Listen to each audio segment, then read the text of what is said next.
Some of the leading experts in breast cancer are going to be in Monterey Park for a big conference next month, and hundreds of patients and caregivers also going to be there. They're attending the Metastatic Breast Cancer Conference. Susan G. Komen, LA County, sponsoring this event. It's called Treating the Whole Person. UCLA Professor Polly Roberts is here, UCLA Dr. Annette Stanton, and also yoga therapist Sharon Holly are here. Welcome, ladies. Thank you. Thank you. So when we mention metastatic breast cancer, a lot of people don't know what this is, and in fact it is often referred to as stage 4. This is simply a cancer that is spread to other vital organs in the body. Exactly. Metastatic breast cancer is advanced cancer, sometimes, as you say, called stage 4, that has spread from the breasts and the lymph nodes to distant locations of the body, and sometimes requires lifelong treatment. What's really important about this conference is educating people that metastatic is not necessarily an endpoint, but rather a journey, at the beginning of a journey filled with hope and promise. And I know, Polly, that you are a metastatic patient, and this requires, as you mentioned, lifelong treatment. You visit with doctors often, they tweak your medications, and it's no longer a death sentence. It requires constant care and attention. It necessitates a combination of body, mind, and spirit care. We have scans sometimes every 3 months for the rest of our lives. It sometimes necessitates changing medications as the cancer becomes resistant, but there are options and there is a way forward, and that's what we want to educate people about. And one of the big things that you mentioned is the mind-body connection, and I know, Annette, this is your specialty, and we talk about the psychology of cancer. What does that mean? Well, it means partly treating the whole person.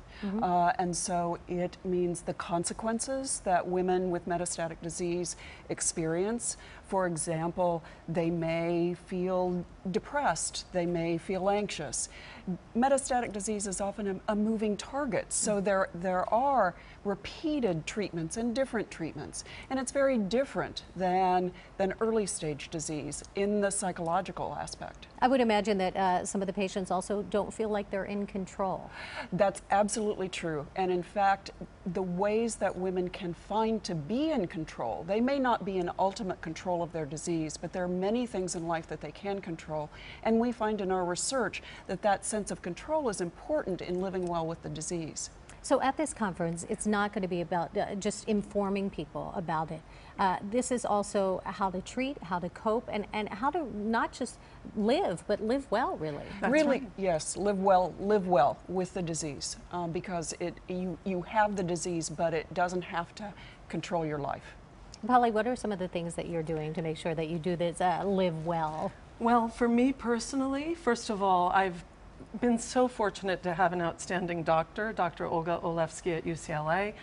My medications have been phenomenal, but I complement those medications and my treatments with things like a strong support group. It's important for a metastatic breast cancer patient to feel a sense of community and solidarity. So having a circle of loved ones and friends and caregivers is very, very important. Also doing things like yoga. This is my yoga teacher. Sharon is here. Sharon is my yoga teacher. She's taught me so much about the importance of breathing. And for me, my work is sustenance. I'm a professor at UCLA, and I'm a consulting curator at LACMA. And my doctor recognizes that I'm a patient who loves to work and can work even as I'm undergoing treatments, like I am right now. So you keep busy, but one of the big things to remember is that we have to take time to breathe. And Sharon, that's your specialty. You say you're a yoga therapist and you help cancer patients.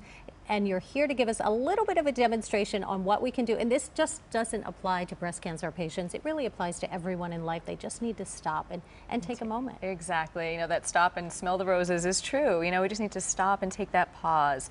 And it's that exhale. You know, take an exhale. You can just feel that calm the body. And so when I work with people, I just remind them, people sometimes think, well, I can't do a lot of movement or I'm in discomfort. It doesn't matter. We can start with the breath. So I thought I would do a little demonstration today. Sure. Where do you recommend that we do this? We can do it right here. They can do it right here in their chairs. So everybody can just take a moment at their desk in the morning or before they pop out of bed? Yeah, and just take that time and just come within, you know, just center, close the eyes if it's comfortable for you. And so if you ladies want to, go ahead and close your eyes.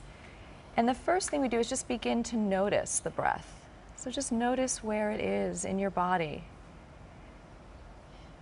And as you begin to breathe, you'll feel the air moving in and out of the nose.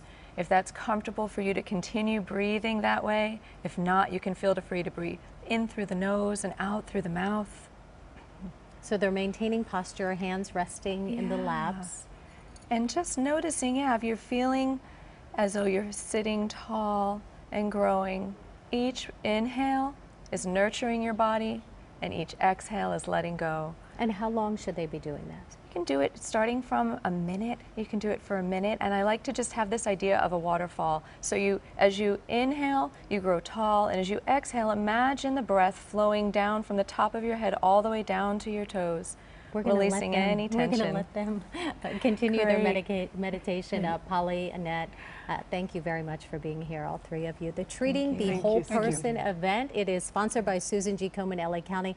It's coming up next month, November 14th in Monterey Park. You can still register. For more information, just go to our website, kcal9.com. We've got it all right there for you. Thanks, ladies. Thank you. Thank you. Suzanne.